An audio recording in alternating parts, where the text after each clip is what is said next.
We will just start by welcoming everybody to our final session of the Summer 2021 HFC and All's Authors book series.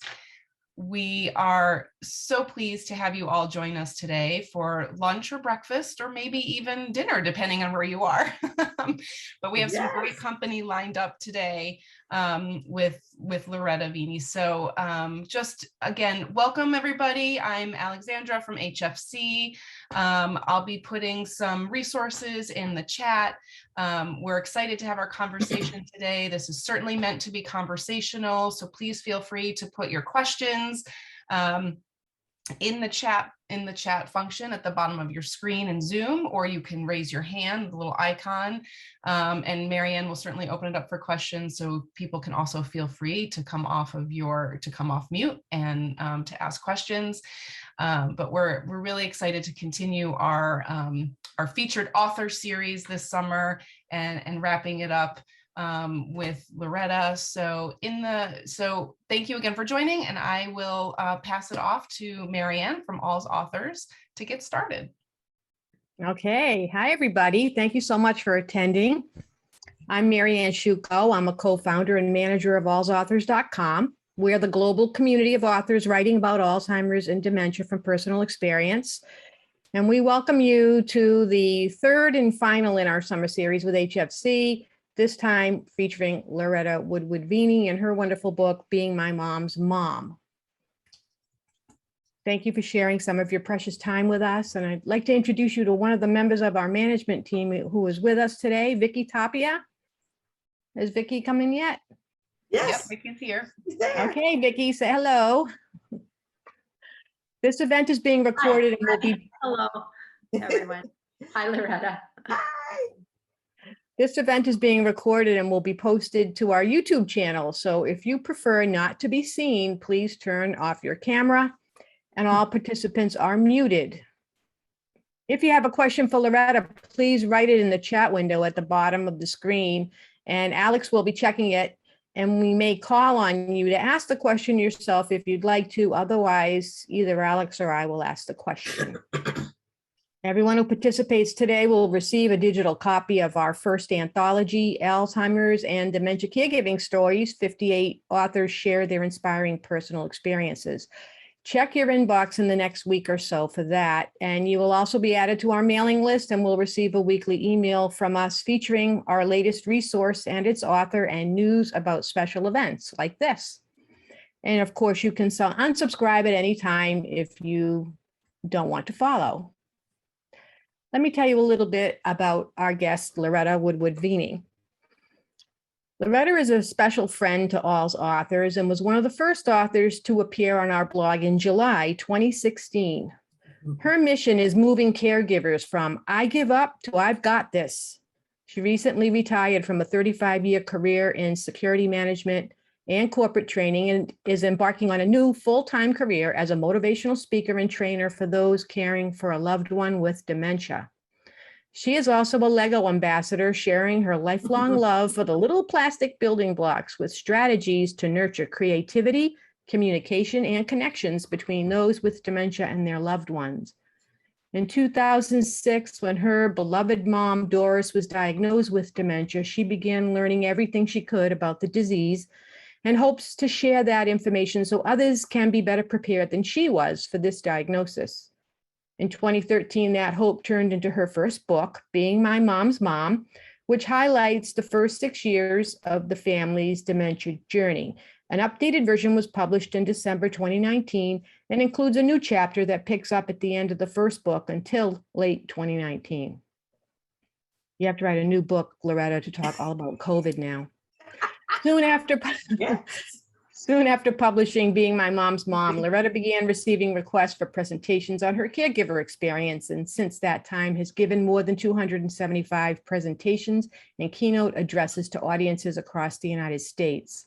She has published 2 additional books for caregivers, Refreshment for the Caregiver's Spirit, a motivational photo book, and Colors Flowing from My Mind, an easy-to-use coloring book for those with dementia. So hi, Loretta. Thanks for joining us today. How are you? I'm great. Thanks for having me, Marianne and Alexandra. I appreciate being here. Oh, yeah, we love having you here. I have to ask you the most important question.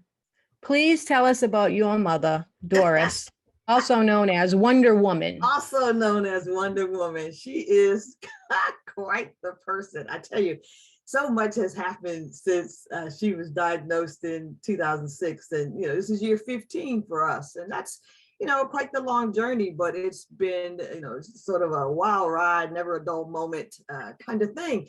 And, one of the things that, I always want people to know was, just who my mom was before this. And so she was just, a lover of reading and learning and pretty quiet, very un-Loretta-like. So, we have opposite personalities. She's very, introverted, and I certainly am not. And so she just did a lot of activities at her non-assisted living, place. She loved Tai Chi and other exercise classes, and she would help with those classes. And, you always know when things are, moving along. So in 2009, we finally realized, my sister and I, that she could no longer live alone when she no longer could find her way back to her apartment.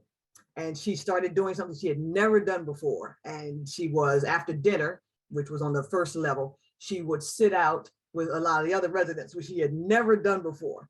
And they thought she was, she's going to, be social now. No, that wasn't it at all. The thing was, she thought if she sat on the bench long enough, she would realize what apartment she lived in. And that's how we found out. And so, it just sort of fast forwarded from there. So my mom has also always been fiercely independent. So the reason she lives in a group home is because she made us sign a document when I was a teenager that said we would never force her, didn't say force, but we would never make her live with us, her children. And so we signed it. And she lives in a group home because of that. So my husband and I, we searched for this great place for her to be. And the group home experience for us has been wonderful, absolutely wonderful. So she's still been able to maintain her independence. And, we've still been able to ensure that she had, really good care. So she still, to this day, is doing everything that she loves. She still can read, although she cannot tell you what she's reading. So she sits up happily most days, reading through something or looking at the same picture in a magazine or repeating the same thing over and over. But she's calm and relaxed and all the things you want them to be. And she's been in hospice since March 23rd. And she's in hospice because they told me she was in liver failure. She had some pain. They sent her to the hospital. They called me to say she was in liver failure and had hours or days to live. And so that was, 3.5 months ago, almost 4 months ago. And so she clearly did not get the memo that she was dying. So she's still here. So what we're doing right now is just enjoying every single day. And when I drive away from the group home, one of the things I'm always thinking is, if today was her last day here, it was a great day. So we always do. And people say, how do you deal with that? Well, first of all, I don't sit around and wait for her to die. We do the same activities we've always done. Nothing changed other than she had this fancy dancy hospice wheelchair and a new hospice bed. She had a movable bed in the first place, but now she has this fancy hospice one. That's the only thing that's changed. She's still the same person. I don't know what's happening with the liver. Don't want to know, but she's doing really well. We laugh every day, and that's all you can ask for at this point. So she's 92, and we're grateful for that. So absolutely. God bless. That sounds great. And I enjoy, everybody here can enjoy following your story on your social media because you're always posting photos of your mom and what you did on each visit. And you'll get a lot of great ideas on things that you can do with your loved one, regardless of where they are. Can you explain a little bit about what the group home is? Because some people might not be familiar with that term. Absolutely. It's a really great thing. So just imagine it's a single family home. Very much like most of our homes. It's very similar in floor plan to mine. Each of the group homes are assigned how many residents you can have based on the square footage of the home. So it's in it allows residents to stay in the community longer and avoid nursing homes and that kind of thing. So it's, you can use the Community Action Waiver Program, which I use here in the state of Maryland. And it allows people, as I said, to stay, in the community based on what they can pay. So the owner of this group home called Life Springs Elder Care has 3 homes total, and they vary in size. So I thought my mother would do best in one of the smaller ones since she doesn't like a lot of people.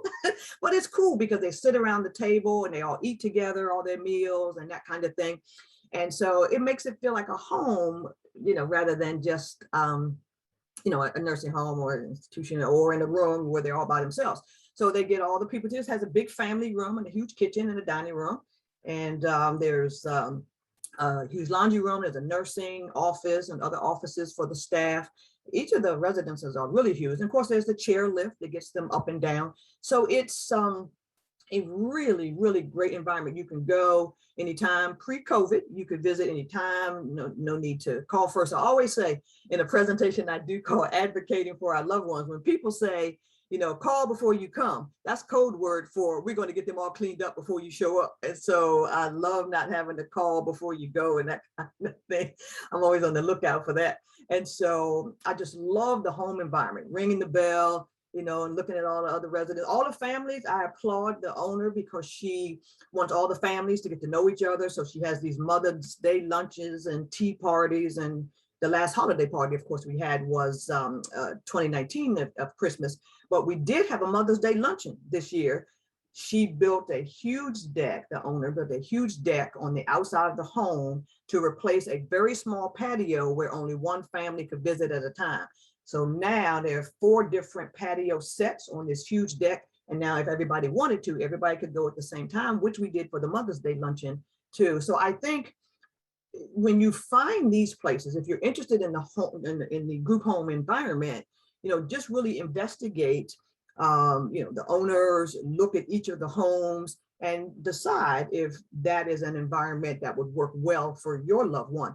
Because we looked at several before my husband and I decided on her first one, which was Mamie's Love and Care. And the only reason I moved her from there, it was fabulous, much like the name indicates. But the only reason I moved her from there to Life Springs Elder Care is when the 8 years that we waited on the waiting list to be a part of this waiver program, the Mamie's Love and Care was no longer participating in the waiver program. So I had to make that decision to move my mother from one place to the other. And, it was a traumatic decision because, when they're in the middle to late stages of dementia, you really shouldn't move them, but we chose to do that. And it was the right decision because really I was paying about $1,500 a month to supplement my mother's care on top of her retirement funds. And without my husband, it became difficult to do that. So that's the environment. And I hope it works for some of you out there. That sounds great. And you have been involved with caring for your mom during COVID. Can you share with us a little bit about how that was and how it is, because it's ongoing? It is ongoing. So I will be 1,000% transparent and say it was the longest 99 days of my life. And we weren't allowed really any visits other than, through the glass door. And so that was very difficult. We are 5th generation Washingtonians, which means, we spent our whole lives, here in the DC area. And I went to college and grad school here in DC. So that 99 days literally was the longest my mother and I had ever been separated. And I was pretty hysterical about it, actually. And so you try to just find ways to do it. And so everybody was talking on social media how they were overcoming it and making signs. We did that. My daughter and granddaughter, we wrote on signs, we had balloons, we did all kinds of crazy stuff. And I think the thing that got the most attention for us was this Lego. I know we're going to talk about the Legos later, but I made this Lego thing that indicates what it was like me looking through the glass at my mother. It got a zillion hits on, and there's the caregiver making sure we don't go in. But here was the part of us visiting through the glass and just looking at her eyes, then at me staring at my mother. And there's a radio there because I always play music for my mom. And when I put that on social media, what it was like looking through the glass at her, I mean, there were, tons of comments about it, and everybody was experiencing the same pain. And when you say it is continuing, yes. So in Prince George's County, Maryland, where I live, the numbers of COVID have been going up. So even though we are not, we are all vaccinated, we all got vaccinated together. And some of the other group home families got vaccinated too, in addition to the residents and all the caregivers. So when the numbers started to tick up, the owner, reinstated the mask mandate, which the governor did, but she also mandated that we couldn't visit inside. So I talked to her less than an hour ago. So we are still negotiating how this is going to continue to play out. And, as I say in that advocate presentation, when you have questions when your loved one does not live with you, you have to be in constant contact with the people who are in charge of them and make sure they understand your feelings and that we're all on the same page in terms of visiting and keeping them safe and doing all those kinds of things. So I made sure I got that done before we started this, today. So it's been quite the struggle. And, I think one of the blessings about social media is that we are all in this together. So people have cried together and, done the virtual hug and all of that. So one of the ideas my best friend had when I literally cried with her on the phone after doing the first 99 days, she actually sent me a set of photo pillows and a picture with me and my mom and my granddaughter, and my mom has one with me and her on it.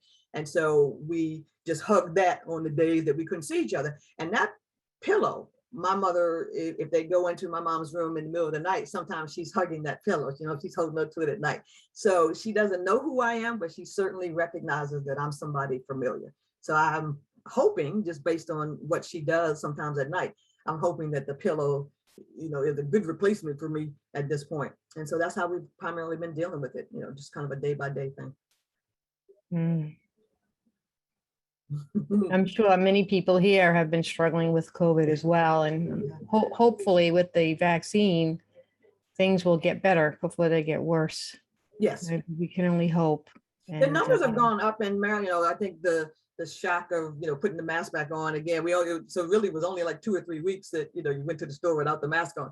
And so I think that has shocked the unvaccinated into, maybe going forward with it. Because then one of the cities within the county where I live had a high number of unvaccinated people, and now they're starting to go to the vaccination site. So, I think there is some hope within that. And then the rest of us will just continue to work, keeping in mind, obviously, the safety of those we're trying to protect, but still maintaining that connection. My mother looks for me if I'm not, even though she doesn't really know who I am, you can tell, by some of the things she'll say or do that she's missing me. And when the door opens and she sees me from the 6 feet outside, I'm outside, she's inside, and she says, "Hi." So she clearly gets that it's that it's me, or she'll say, "You're here." And so, yes, I am here. I'm always going to be here. So we just do that smile thing and it's all good. So, yeah. Yeah, that's terrific. So your journey now is 15 years. Mm-hmm. And you wrote a book early on, and then you updated the book, Being My Mom's Mom. Can you tell us a little about your book and what made you decide to write the book and all of that? Absolutely. So I wrote the book for one primary reason: to help others prepare and be much more prepared than what I was for this. This diagnosis was shocking.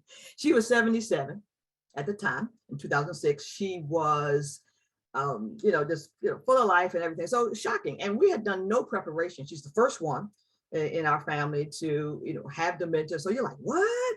And the scariest thing, and why I wrote the book, was, not only to help others be prepared, but to help me get more financially prepared, because I wasn't prepared at all.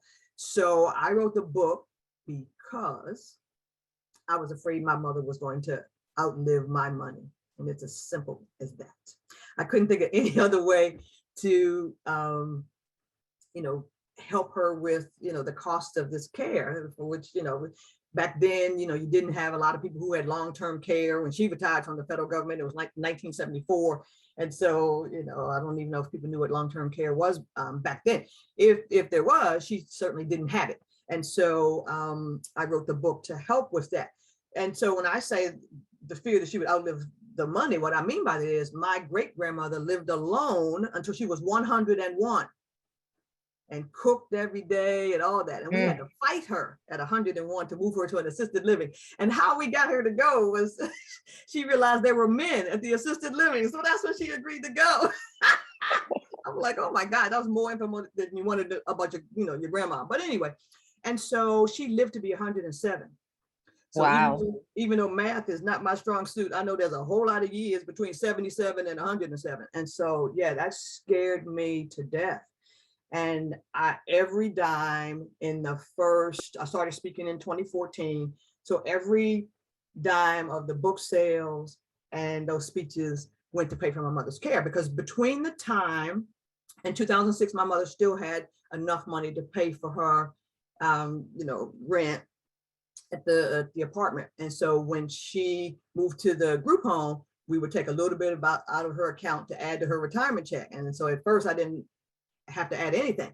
Then I started adding, when she ran out of money in the first 2.5 years, then I started adding 400, 500, 1,000 and up to 1,500. So when my husband was still alive, doing the 1,500 wasn't an issue. But when he died so suddenly, that 1,500 became a struggle. And so thankfully for that book, so everybody that bought that book, we thank you, because that's what really helped to pay for her care until we got into the waiver program. And the benefit of the waiver program is whatever income they have, that is what is accepted as full pay. And so the only thing I pay now to the waiver program is what they call an administrative fee, which is less than $200. And so that just was a big relief after that. So the book itself is based on really 6 things: forgiveness, preparation, patience, heartbreak, humor, and hope. Those are the 6 sort of tenets of the book. And so many things happened. The most dramatic thing that happened in the first edition of the book that came out in 2013 was that my sister died. And so the first, 5 years or so of mom's diagnosis, my sister had MS. And my mother was very aware she had MS. My sister was diagnosed with MS 2 months after my mom was diagnosed with dementia. And so she lived 4 years. When you get MS in your 50s, you get something called progressive. So she only lived 4 years and she died in 2011. And so my mother's sister was diagnosed with stage 4 colon cancer, and she died 5 months after my mom's diagnosis. So I was like, okay, this is not good. Everybody's kind of leaving. And so between 2013 and 2016, it was just me and my husband, and we called ourselves, Team Veney. And then, while we were on vacation in 2016, he died in New York. And so it's like, oh man. And he and my sister died on the same day, 5 years apart, which is just the craziest, the same day. Who does that? And the whole thing was shocking. And so in 2017, I decided so much had changed in terms of not only my mother's condition. She stayed in that first, early to mid stage for the first 7-8 years, which was a really good time. But then she sort of sped through near the, end portion. And so now she's in very much the late stages for sure. And so many things happened. I wanted to still using the same things, the forgiveness and the patience and the heartbreak and all that. I, as you mentioned in the introduction, I wrote that last chapter to cover all those things and what had changed in those 6 years, because so many things had changed. So now it's just me. So I am all my mother, has. So I, drive a little slower than I used to and things like that. Like, wow, don't let anything happen to me. And so COVID, scares the life out of you, because you're like, please don't let me get this thing and, die and, leave my mom. And one of the things I learned talk about preparation. When my husband died, I met with, they gave me his life insurance, my broker asked if I wanted to meet with an elder care attorney. I didn't even know what they did. But one of the most amazing things they did for me was to suggest that I put my house in a trust for my mother. So God forbid I get hit by a bus tomorrow, or I got COVID and died, my mother's care would still be paid for. And that was so, just, felt like a lot of weight lifted off of me. Because I'm telling you, my sister and I used to joke all the time that my mother was going to outlive all of us. And look, she almost has, I'm like, it. Both my mother's sisters have died, and my Aunt Franny died in 2013, right before right after the book came out. she died, and she got her copy of the book and read it over and over. So I really am it, other than a couple of cousins that I have. So that putting my house in the trust really did a lot for us Mhm. in terms That's a- of, I can relax and, breathe now, like, wow, one less thing to worry about. So. Yeah, that's very good advice, and people should, reach out to an elder law attorney Yes. and see what options that they have too to I provide can't for their loved recommend one it or enough. protect assets. I would have never called this gentleman if it had not been recommended to me. Who knew I needed one? I did not. And so I redid my entire will and all of that Mhm. to care for make sure that if something happened to me, my mother would be well taken care of. So Yeah, that was really smart to do that. thank you. Now, somebody had a question in the chat. Mhm. Another author, Mhm. Arlene Barnett, she wrote a book called My Mother Has Alzheimer's and My Dog Has Tapeworms, a caregiver's TL. Mhm. And she wants to know, where do you get your speaking engagement requests from? How were you able to get on the speaking circuit through your book? So that was the biggest accident ever. I went to an aging conference in the state of Maryland to sell the book. And there were lots of other vendors there. There were assisted living communities and exercise programs, adult day programs. Everybody was there. And so there were probably 100 vendors. There were all these activities, Zoom classes and stuff. So I'm selling this book, trying to get the income for my mom. And there was an assisted living and memory care person there, and she looked bored sitting at the table. So I had signed a few books. I was like, would you like a book? She's like, yeah. So she takes the book and she reads it, and a few days later she calls, she says, oh, that book was fabulous. I want you to come and speak to my community. I'm like, sure. Had no idea what that would turn into. Her name is Julie Boone Roth, and she works for Arden Courts in Silver Spring, and we've been friends since then. And so she had me in to speak, in the fall. And then she asked me, just to show you how unaware I was. She asked me to send 10 books to their organization, and it was going to be read by some board. And then she said, and then we'll see if it goes into our warehouse. I didn't ask any questions. I say, okay, I send the book. And so a month later, she calls, she says, are you sitting down? I said, yeah. She said, well, the board, whoever they were, accepted your book as to go into our warehouse. She said, so get ready. People will start to ask you to come and speak. And as she said the word speak, my email just started, dinging. Wow. And all these people. And so, hi, I'm from the one in Pittsburgh. Hi, I'm from Florida. Hi, I'm from here. Could you come to speak to us? I was like, huh? And so I had no idea what a national speaker was, but I became one.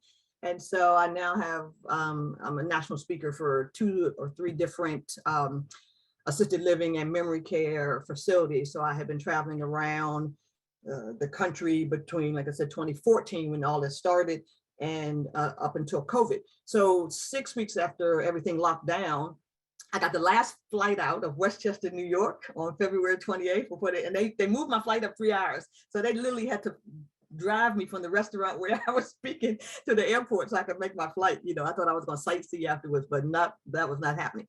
So between February 28th, when it was the last time I gave it, and I did 5 weeks. I learned all about Zoom, and I went virtual almost right away. So I've done, I probably did 87 Zoom presentations since COVID, 44 of which were my newest creation. When all the adult daycare programs started to close, I wrote a presentation called Engaging Activities for Every Alzheimer's Stage. So I do this little show and tell thing.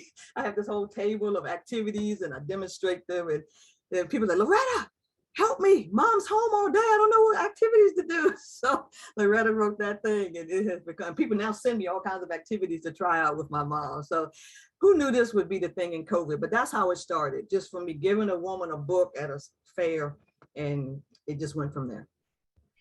Someone wants to know, what's the general conference you went to in Maryland? That first one. What was the age? It was called Active Aging or something like that, and it was in Gaithersburg. Okay. 2014. And how would you advise the author with the question of how to get started with her book? What Sure. advice can you give her? I would suggest calling. I'd start with the Alzheimer's Association. I've done lots of work for both the DC chapter and Western and Western Virginia and Central Kentucky, something like that. It's got a really long name, a little bit further south of here. I'm in the process of doing some work with the Alzheimer's Association of South Carolina. So I would start with them and the Department of Aging, wherever you are, to see what events, virtual or not, may be happening. And so any conferences that are about aging, I speak about caregiving in general, not just dementia. So any conferences like that, you can send in a proposal to speak or contact some of your local assisted living and see if they have events that they have speakers for, and volunteer yourself to do that. And I'm happy to talk to you offline about it too. You can give them my information, put my information in the chat. I'm happy to discuss that as well. Okay, and getting back to the your mom's group home, somebody wants to know the address, but could you just put her in the right direction of how to get in touch with those group homes? Sure. I will put that in the chat. Let me see what Okay. I would do that. All right. Awesome. Let me see. I had another question for you. Can you tell us a little bit about the other books that you Sure. wrote? Yes. So the other books, I'll put that Life Springs in just a minute. So the other books, I wrote the photo anthology motivation thing that my husband and I did.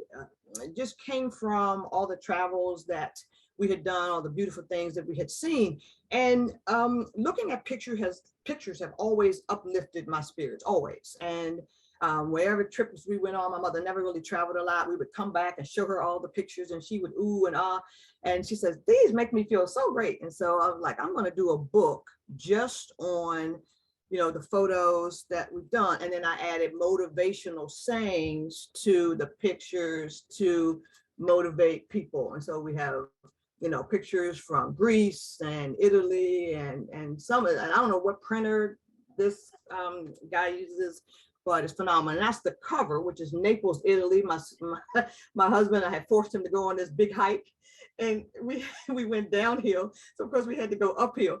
And so it was such a long hike in Naples. And he said, this better be the cover of your next book. And so it did. Refreshment for the Caregiver Spirit is that cover. And he didn't live to see it, but he certainly knew that we had picked more than 150 pictures together. So it's about 170 pictures. I did a 2019 version of this too, which included probably 40 new pictures. And so that was really cool.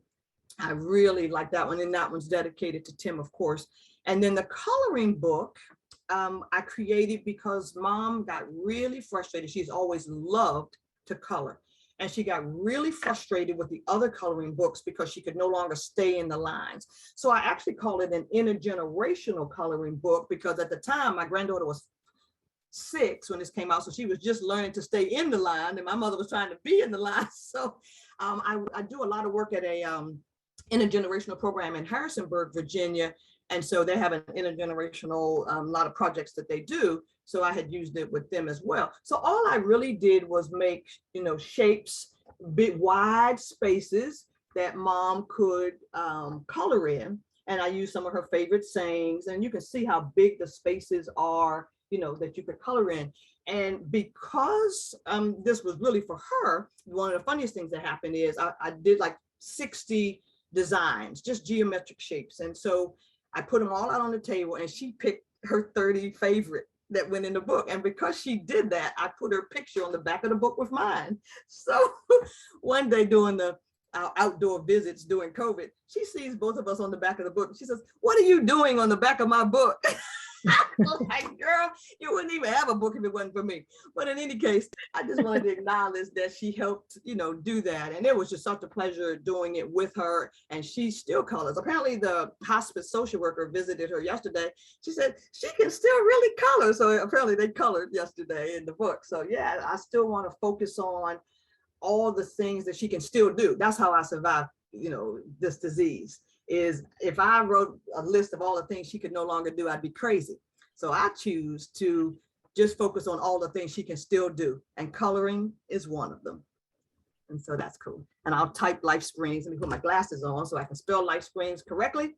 And I'll give you the Life Springs Elder Care, Temple Hills, Maryland. And the owner's name is Faye, spell Loretta, Hutchinson. There you go. All And right, it- thank you. it's That's really awesome. You're welcome. So have you thought about maybe publishing another book of activities for Alzheimer's and You know, dementia? I am thinking about that. That's a great question. People have talked to me about that. Hey, you're going to do an activities thing. And since IARP named me the entertainment director in their caregiver stories because I'm always trying to find new activities. And I applaud that title, really. And so, yeah, I would like to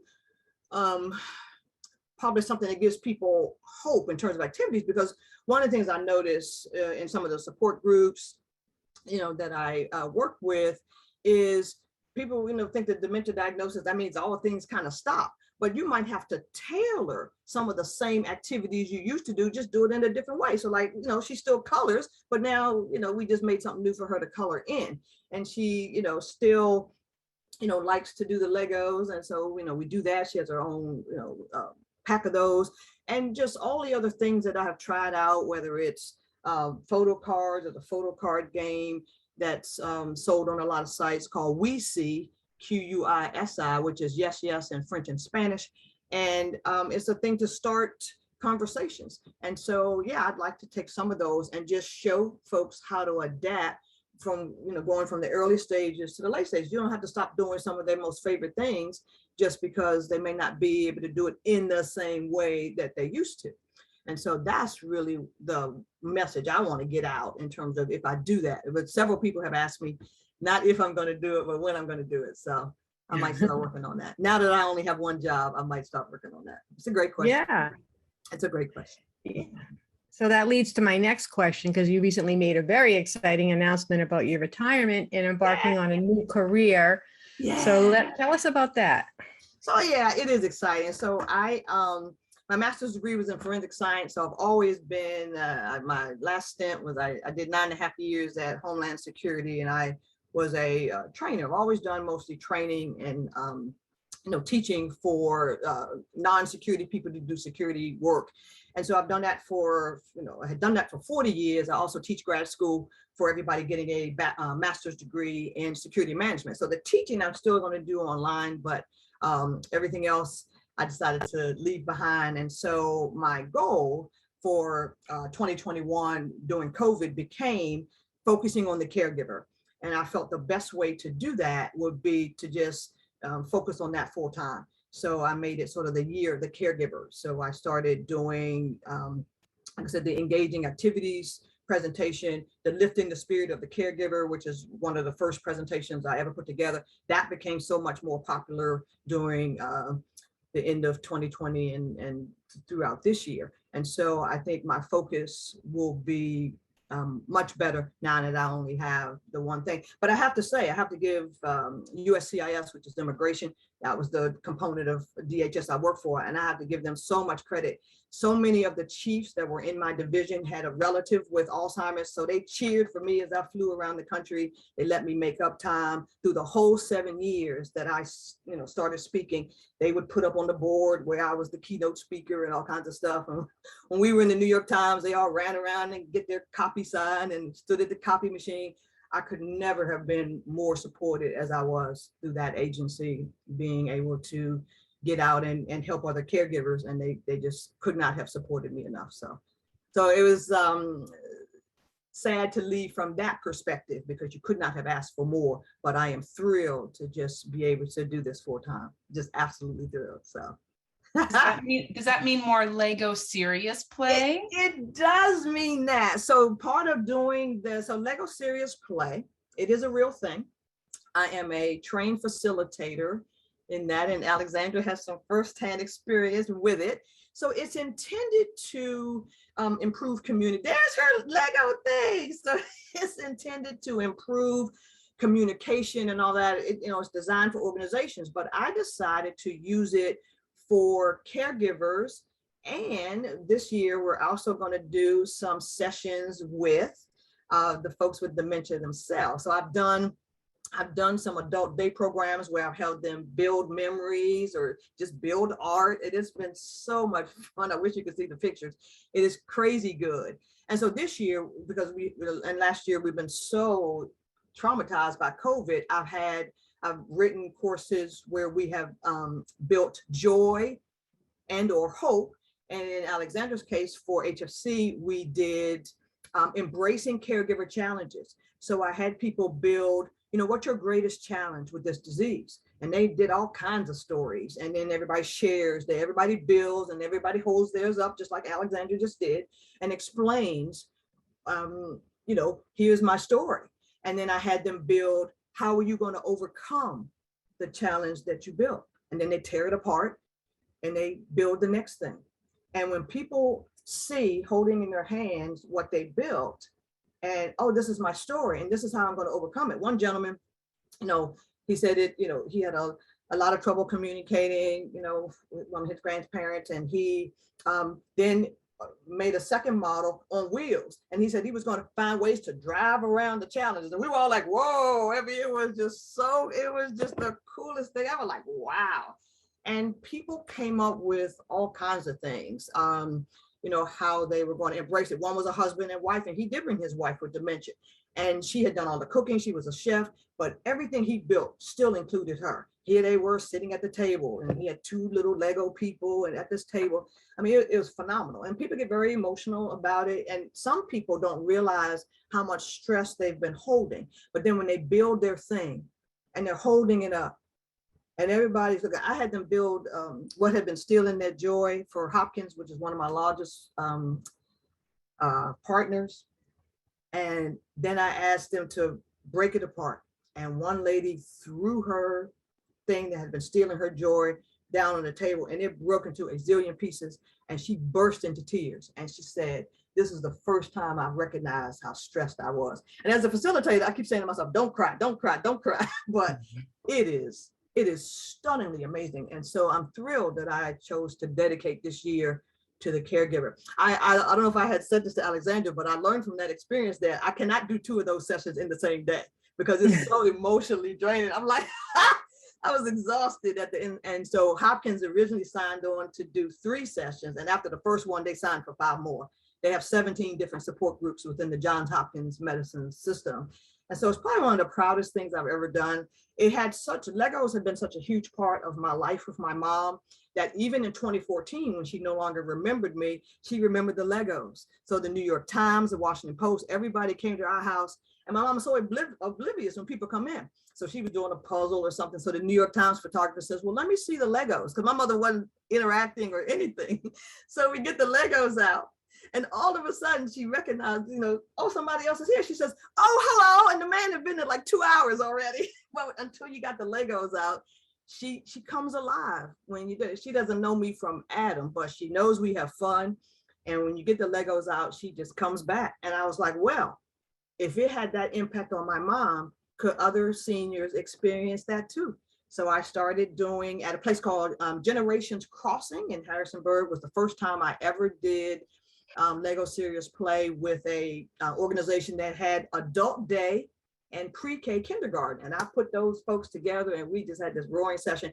And then I did Lego art with they're probably 25 people, adults in their program. Some have Parkinson's, dementia, Downs, pretty much everything. And they had the best time doing art. And one man who never does any activities unless it's Lego day, and then he'll participate. So it's been a wild ride in terms of that, but I can't even put into words how fulfilling that is. Just watching the joy on people's, there's pictures of, they gave me permission at HFC to put that picture of our session on my website, and everybody's smiling. And, they hold up their little Lego thing and everybody's smiling. And it's like, wow, they sure are having a good time. And I just want as many people as possible to have a good time. That's what it comes down to. So where can people find, is it possible for people to find resources like you with the Legos in their own community? Are you the only person doing this, or is there like a whole bunch of people everywhere? So if you Googled Lego Serious Play, there's a whole lot of us. Lego headquarters is in Denmark, and I've been to headquarters several times. And one of the things I am going to do in 2022, whenever this is over, is I am going to go and show them how I'm doing it with adults and folks with dementia. But to answer the question, yes, there are a lot of facilitators out there. But even if you just call the Department of Aging, like in the county where I live, I am going to do for National Caregiver Month in November. I already have like 6 Lego things on the calendar, and one of them is here in my own county. And we're going to be doing it a live version and with people online, which will be one of the first times I've ever done it live and in person with other people virtually. So we're going to try to do a big event, which will be on their YouTube channel. And so, yes, I would say it is possible to get that. If you contact an activities director within your Department of Aging, or ask the Alzheimer's Association about it when they do memory cafes. Memory cafes is a thing you do where the loved one and the kid and the person they're caring for come together to do an activity. And that was the one that I'm going to be, that memory cafe possibility is the one I'm going to be doing, and have us build, you know, a memory together, their favorite vacation or their first home. Because, you know, people with dementia always say, I want to go home. So I want people to sort of build their Lego replica of what reminds them of their favorite home or wherever they live. Mm. So I'm already designing those workshops for this fall. But yes, okay. anybody, and you know, you can go to, you know, Walmart or Target and get some Lego bricks and do your own thing at home. You could do, you know, you could do that too. And I, in that engaging activities presentation, I do show people some of the things to do. And these are the, if you're afraid of people putting the Legos in their mouth, you know, these are the Duplo ones that Lego makes. And in the UK, they do something called 6 bricks, which is a variety of activities you can do for kids and for folks with dementia. And I'm probably going to go to London and check that out as well. But my mother doesn't, she does do the Duplos at times, but she prefers the regular size Lego bricks. So it really depends on if you're going to do that at home. It depends on where, you know, that person is, and if you're going to be watching them the whole time. I would not leave a little bucket of Lego bricks and you go do laundry. I would not do that if they are prone to putting anything in their mouths or anything like that. I never thought my mom would do that, and then probably 2 months ago she did it, and I had the whole thing on video, and I was like, this is why. I was sitting right next to her, and I said, this is why you don't leave them alone. So I would put out some, you know, not instructions per se, because if you're just building, you don't need instruction. That's the beauty of the whole thing. But you certainly want to make some suggestions about when they should not be alone and that kind of thing, if you're going to leave them with certain activities. So that's what I would say. Carol I put my email Yes, there too. Okay. in the chat. I see that. Now, Carol says that she doesn't know anything about Legos. So what kind of set should she start with? I would just do a small starter set. So at Walmart and Target, they have something called a creator series. And it's not like you're building a car or anything. So it's just a small box of bricks. And I would get one that comes with a little container. So they're always in the same thing. Some of them are just a paper cardboard box, but they also make a set, this creative kind of set that comes in a reusable, like a Lego tin, and it has a cover, and you could carry them all around and that kind of thing. So just something small, $20 or less. You can get those creative sets. I think the smallest is maybe 60 pieces or so, and then they go all the way up to like 1,500. I just bought a 1,500 set for a project I'm going to do for Hopkins in September. So you can get all sizes, but I wouldn't spend a lot of money until you make sure they enjoy the activity and it's something maybe the whole family could do. And I mean, the whole time the kids were home from school doing the virtual thing, I was like, see if your kids can get some credit for doing something with grandma during the day. And they were like, oh, I wouldn't have thought people would have rented you their kid by the time they had been home for a month. They would have given you their kid. And so you're like, go over there and play with the next door neighbor. And people started doing that. And it was great. It was great. And so I just don't want the pressure of the instructions. You know, you buy a set. My granddaughter has a huge set right here of this astronaut thing we're supposed to be putting together. But when somebody has dementia, you don't want to follow directions. You just want them to build whatever they want. And so we had an amazing experience where a woman, a caregiver who was attending the Lego session, had not intended to bring her husband, who was, in her words, disruptive. So she had gotten she thought she had gotten a neighbor to watch him during the session, but the neighbor got COVID. So she brought her husband with her and sat him right next to her. And so while I was talking, this man who apparently never did any activities, and I didn't know the backstory, he, all of a sudden, while I'm talking, he starts to put the the Lego bricks together, and everybody instantly started screaming, he's doing it. And I didn't know the backstory, so everybody's crying, and I'm not sure what the situation is, but it was the only activity she could ever get him to do. And I had no idea what was going on, and I knew I was the only one that wasn't crying. And so it was amazing. And he sat there he didn't make one sound. She said he throws stuff and pushes people, and he sat there that entire time and just stared at the screen. I'd never, I'd not seen that other than with my mother. Because my mother she doesn't focus on anything long except a magazine. She'll read the same magazine over and over, but not actually working with her hands unless it's the Lego bricks, which is very interesting. Wow. That sounds fascinating. Are there any other activities you've tried with folks with dementia? Sure. The We See thing that I mentioned is just I wish I had taken it out. It's about this size. It was interesting. So it's a set of cards, almost this exact size. This is a coaster, of course. It's almost this size. And they're just random pictures. A bicycle. My mother's favorite one, I can tell you, is an ice cream cone that had fallen on the ground. And my mother had very little reaction to most of the cards. When she saw that ice cream cone, ice cream is her favorite food of all time. When she saw that ice cream cone on the ground, she said, "Oh no." And that was the only comment she made about all the pictures. And there's gardens, there's tools. And so it's intended, it says from ages, 1 to 101 or something like that. And of course you can't do it at 1, but you know what I mean. But so if you put all these cards out on the table and you can connect them and do all kinds of things, connect them by sitting them next to each other, they don't connect, but you know what I mean. Or some people arrange them in, with flowers or cars or whatever it is, but they're just trying to get conversation started between all age groups. So, there's a grandkid or great grandkid at the table. And so that was really cool. We do, of course, she has the robotic dog from Joy for All, formerly Hasbro. Some folks from Hasbro, formerly from Hasbro, did that. So everybody has the robotic pets. I demonstrate those. There's all kinds of mazes and puzzles. The puzzles to remember is a good thing that people use. Has 36 or so pieces, 24, 36.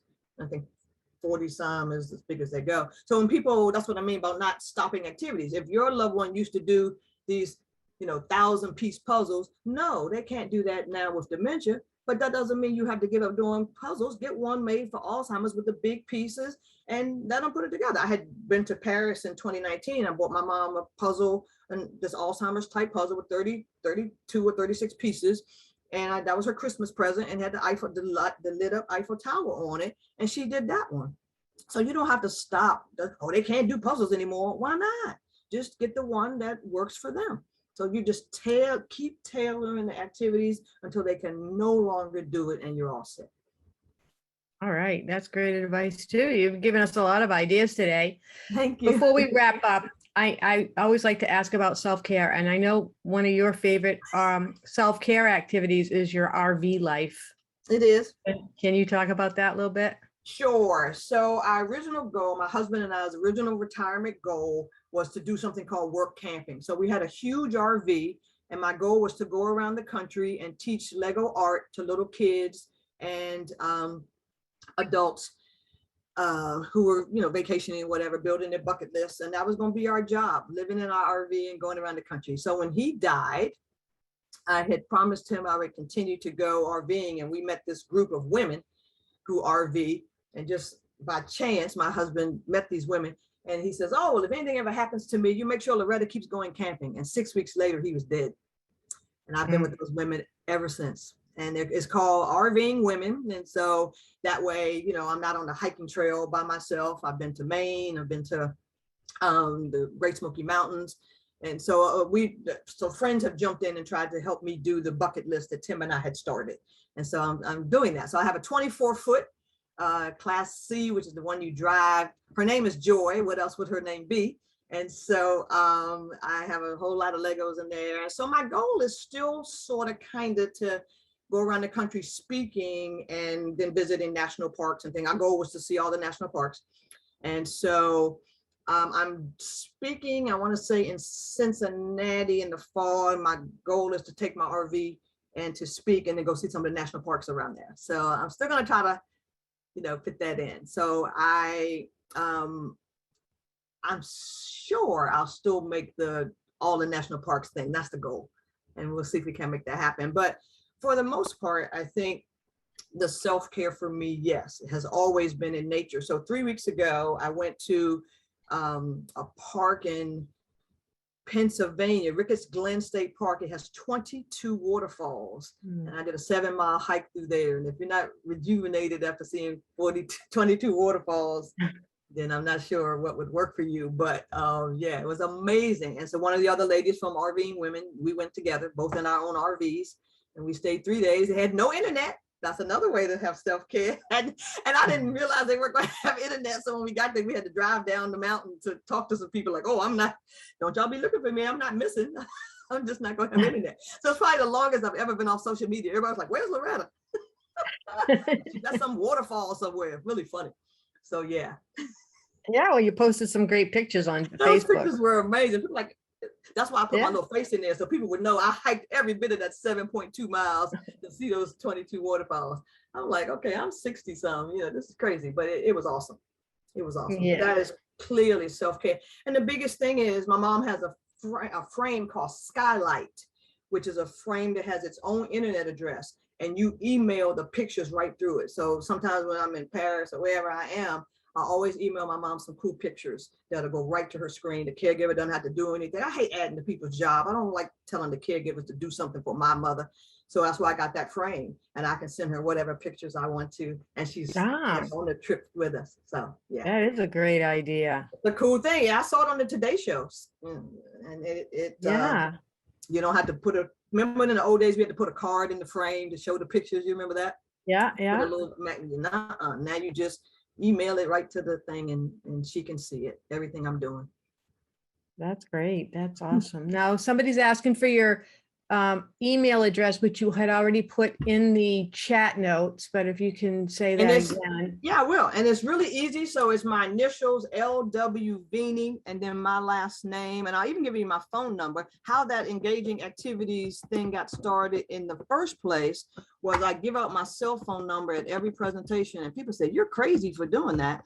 And so when COVID hit, that's why everybody started calling me and say, help, what am I supposed to do with mom? Oh my God, adult days. So I started talking to all these people. It was awesome.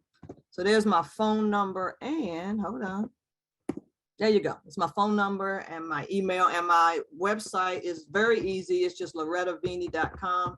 It has all of the presentations I give. There's lots and lots of pictures on there, some of the activities of the Lego stuff and places that I've spoken around the country. And so that's all the stuff for me. Awesome.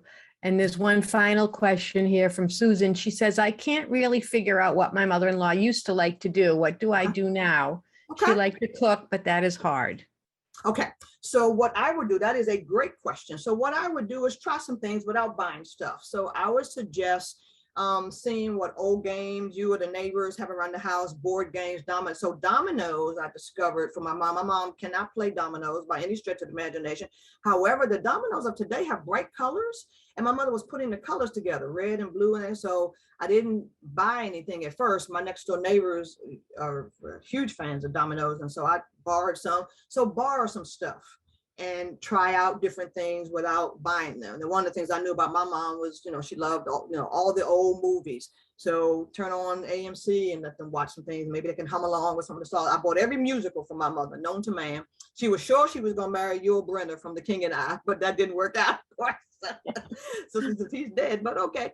So she can still hum along with some of those sounds. And she sewed.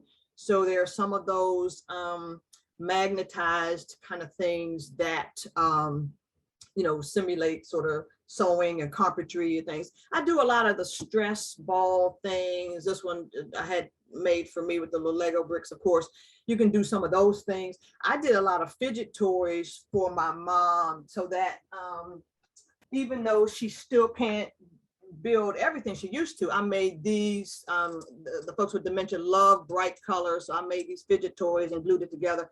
So if you can think of things that they used to love to do, just make it easy for them to continue to do that. And if you're looking through books or magazines and they get excited about something you see, maybe you can order that. But I would start small. And again, I spent hundreds of dollars on something like Christmas. You spend all this money on your kids and then they play with it for 5 minutes and that's the end of it. And so I would say, try out lots of things without spending a lot of money, but then don't throw anything away, because what works today may not work tomorrow. So if they haven't played with this for, several months, get it out again. They might, go for it again. So don't get rid. You know how when your kids outgrow your toys, that's different. You give it to the Goodwill or the next door neighbor. Don't do that, because you never know when something will come back, in fashion for them. And so I still have I have a huge bag, and a duffel bag in my car, which has all the activities that I show. But when I go anywhere, it's like having a diaper bag. When you go out, you used to go to college, you had the favorite pacifier and the backup pacifier. Well, I have all kinds of activities like that, things that don't make noise in the doctor's office, right? So I had the silent toys for the doctor's office, and I had the toys that make noise, when I wanted to keep her alert. And so I have a lot of stuff. And don't put it all out at once. I want to overwhelm them, but have lots of choice so that they can, you can see what excites them the most. And don't try to force them to do it. Or when they are doing the activities, please don't say, Mama, that's not how you do it. It doesn't matter. It's about the activity itself, not about the process. I just want to yell at these adults for trying to correct their parents. It doesn't matter how they're doing activities, they're engaged. Don't try to tell them how to do it. Just let them have fun.